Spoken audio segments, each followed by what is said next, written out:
junto al doctor Yacu Pérez, ex candidato a la presidencia de la República, para analizar, entre otros temas, algunos que preocupan de manera particular a la comunidad indígena, pero también para analizar el momento político que vive el país.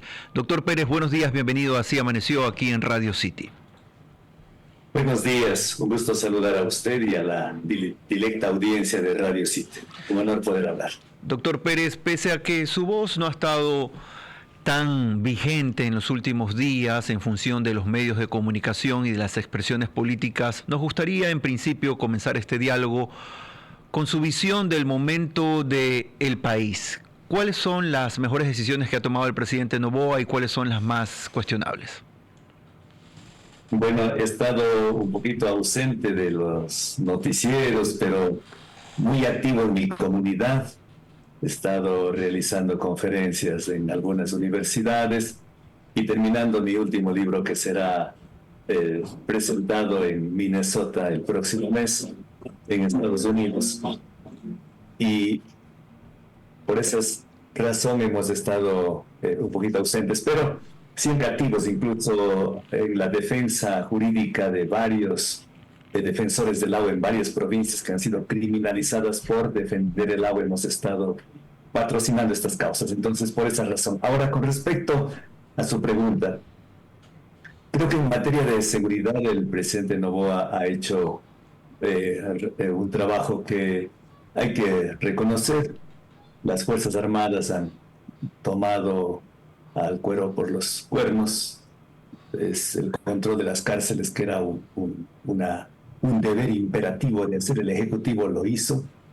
Pero eso no es todo. Si no va acompañado de las medidas represivas, de las medidas de seguridad, no va acompañado de una inversión fuerte en inversión social, en educación, en empleo, en generación de fuentes de trabajo, en educación, no vamos a conseguir prácticamente nada, por un lado. Por otro lado, sí creo que es bastante preocupante lo que está haciendo el actual gobierno con respecto al tema ecológico.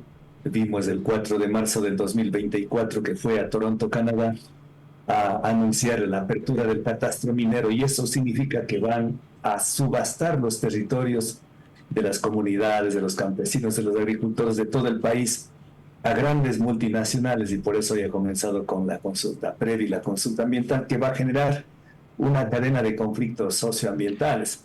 También vemos que sí hay un discurso, el que era de candidato y el que es de presidente. Él dijo que iba a dar más inversión a la educación, pero acaba de recortar $160 millones para las universidades. Dijo que iba a bajar el IVA y parece que va a subir del 12 al 15%. Dijo que va a generar empleo, pero no hemos visto aún. Y también iba a combatir la corrupción. Y vemos que más bien él donó $2.500 millones a los grandes evasores, a los grandes empresarios morosos. Y uno de ellos, su padre, que prácticamente se le condonó $89 millones. Esto preocupa porque un país en donde no hay dinero,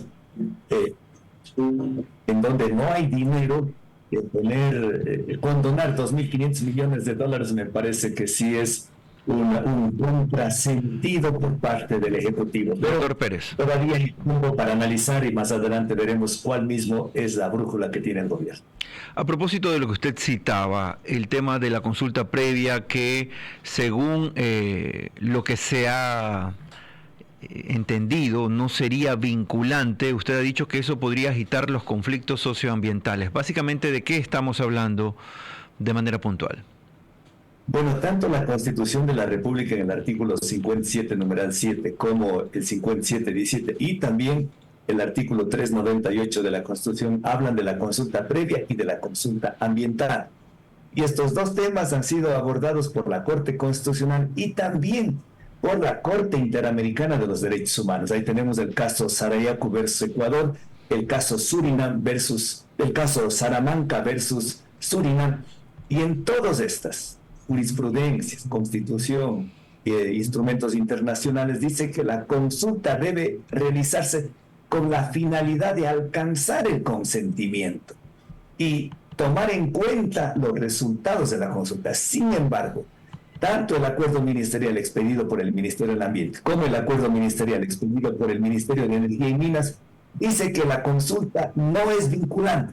Entonces la gran pregunta es, ¿para qué se va a consultar si los resultados de la consulta no es vinculante? Es decir, yo hago la consulta, pero así la comunidad esté opuesta, el proyecto minero va porque va. Eso lesiona la Constitución de la República, vulnera los derechos de las comunidades indígenas campesinas, de la ciudadanía que opta por la consulta ambiental y todas las sentencias. Yo he sido patrocinador legal del caso Río Blanco en Molleturo, del caso Quimsacoche en Azuay, del caso Sinangoe Cojuanes en la Amazonía ecuatoriana. Ahora acabamos de ganar y ya se anunciará próximamente un juicio que la comunidad Puerto Madera gana en la Amazonía ecuatoriana a OCP. Todos esos procesos, esas sentencias irían al piso. Por eso nosotros decimos, la consulta ambiental o la consulta previa tiene que ser vinculante. Es decir, si hacemos una consulta es para escuchar, para respetar los resultados de la consulta. Caso contrario, más bien no hagamos la consulta.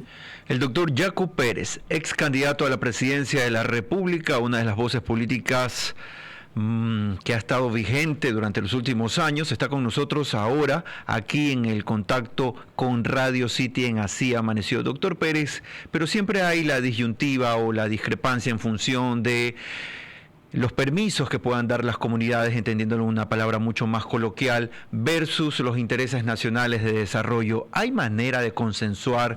Mire lo que está pasando ahora mismo con la decisión del pueblo de poder mantener el crudo del ITT bajo tierra y las posturas del gobierno y de otros analistas de que eso no podría ser viable, mucho menos en la crisis que estamos enfrentando económicamente. Insisto, hay una forma de llegar a un punto de acuerdo en medio de todo lo que estamos viviendo.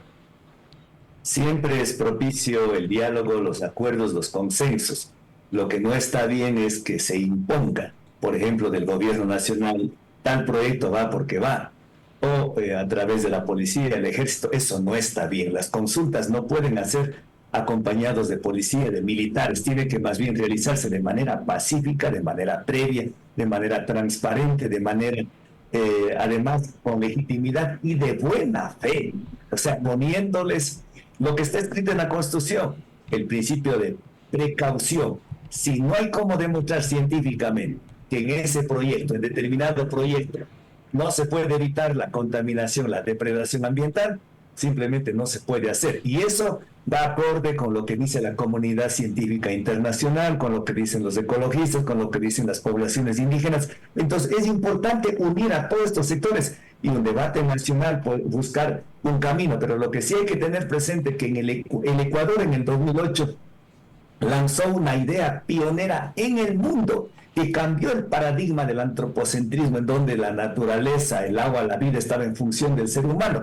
Ahora todo está en función de la vida, y la vida no solamente es del ser humano, sino de todas las especies. Por eso decía el Papa Francisco, el grito de la tierra es el grito de los pobres. Es decir, estamos en un nuevo paradigma en donde los derechos de la naturaleza, los derechos del agua, están vinculados al derecho a la salud, el derecho a la vida mismo. Y eso hay que ponderar, lo que ha dicho la Constitución, ponderar frente a otros derechos que no tienen, que también son derechos, pero hay que ponderar. Hay, por ejemplo, el derecho a la vida está por encima del derecho al trabajo, el derecho a la salud está por encima del derecho a una concesión minera, el derecho al agua está por encima de un interés económico. Eso hay que ponderar. Entonces, mi llamado es al presidente Noboa, a los ministros de Energía y Minas, del Ministerio del Ambiente, convoquen de manera frontal a un gran diálogo sobre la mesa y discutamos de estos temas: consulta previa, consulta ambiental,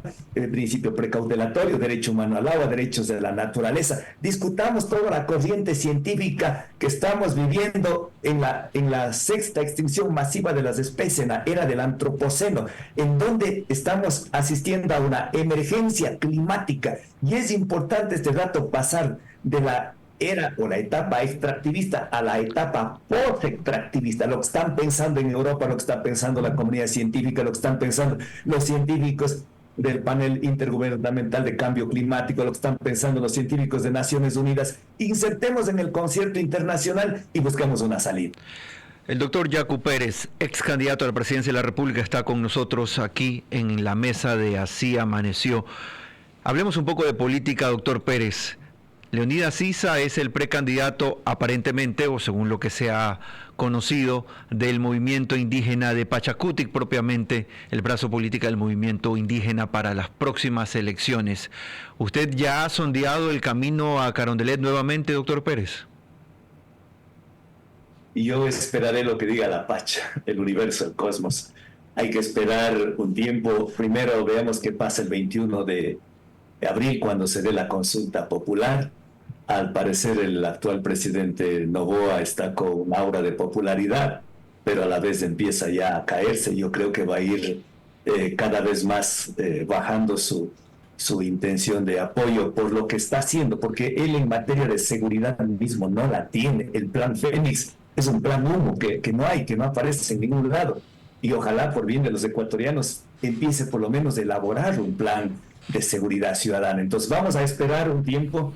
No hay de nuestra parte desesperación por ser candidato. Uno desde los tribunales de justicia puede aportar, desde la academia puede aportar, desde diferentes espacios de la comunidad puede aportar. Si hay que ser, si hay una propuesta en firme de varios colectivos sociales, uno no tiene que ser egoísta con el país, de no haberlo o ver las condiciones que no se dan. No hay problema, nosotros nos podemos quedar en la comunidad, en la ciudad, desde cualquier espacio contribuyendo al país, siempre con una voz crítica, pero siendo también autocrítica y no solamente protestando, sino también proponiendo. Eso es lo que siempre nos va a caracterizar. Así es que nosotros estamos dispuestos a seguir poniendo el hombro, arrimando el hombro por un Ecuador que salga de esta crisis económica, de seguridad, de inseguridad, por esta crisis ética, sobre todo esa crisis de valores que nos ha carcomido a la sociedad ecuatoriana. Si no cambia la situación ética, poliética que yo digo, es decir, la política conjugada con la ética, no vamos a ningún lado. Aquí tenemos que todos los ecuatorianos unidos para combatir contra la corrupción. Si lograríamos parar la corrupción, tendríamos dinero, tendríamos seguridad, tendríamos seguridad social, seguridad ciudadana, seguridad económica. No tendríamos que soportar que 7 millones de ecuatorianos se vayan a acostarse con el estómago vacío, mientras haya niños en las calles que están escarbando en los basureros para tener algo de alimentos. Nuestras conciencias no pueden estar tranquilas. En ese sentido, hay que hacer el esfuerzo necesario desde todos los sectores sociales para contribuir al Ecuador que soñamos. Querido Yacu, le hago una pregunta. En un supuesto caso que llegase a ser presidente, o si lo hubiese sido en este momento, ¿qué hiciera distinto a lo que actualmente el presidente Noboa le ha tocado hacer, considerando la realidad económica que vive el país, que no sea subir impuestos o extraer petróleo? Primero, cobrar a los morosos los 4.500 millones de dólares. ¿De qué morosos estamos hablando? Hay empresarios honestos que pagan los impuestos puntualmente y otros que están esperando para que haya una amnistía a través de la Asamblea Nacional. 1, 2, hacer una fuerte inversión social en educación, salud, trabajo y el sector agrícola y los emprendimientos. 3, trabajar arduamente por el tema ambiental, ecológico. El petróleo, la minería no se siembra. El petróleo estamos en el puesto 29, o sea, vamos a salirnos del top 30 y ya cada vez hay menos reservas de petróleo. Entonces tenemos que salir. El petróleo, la minería no se siembra. Lo que se siembra es el maíz, el trigo, la cebada, las yucas, el plátano, el arroz, el cacao, el banano. Eso sí, eso es sustentable. El Ecuador no es un destino minero. El Ecuador es un destino turístico, agrícola, ganadero, manufacturero. Tenemos el privilegio de vivir en la mitad del mundo que pasa la línea equinoccial. Hay muchos alimentos que se dan solamente en el Ecuador. Tenemos una biodiversidad única. Tenemos la mayor diversidad biológica del planeta por metro cuadrado. Y eso debemos optimizar, eso debemos potenciar. Y creo que hay un pueblo que cuando sale del país al extranjero, allá son conocidos por gente trabajadora, honesta, ahorradora, y ellos es los que nos mandan incluso las remesas, son 4.500 millones de dólares que nos mandó en el 2023. Es decir, si hay caminos, si hay opciones, si hay alternativas para salir de este hueco en el que nos encontramos, pero siempre y cuando, si estamos conectados, si somos suficientemente sensibles con el dolor, la pobreza, la tristeza, la indigencia que vive la inmensa mayoría de los ecuatorianos. Son las expresiones del doctor Yacu Pérez, uno de los políticos más activos en el país en los últimos años, ex candidato a la presidencia de la República, hablando precisamente de política en esta última parte de nuestra entrevista, pero también de temas de corte ecológico que preocupan a muchas comunidades en función de las concesiones mineras y las consultas previas que se prevén en las zonas afectadas. Así las cosas, gracias al doctor Pérez por esta participación. Son las 9 de la mañana y 57 ya.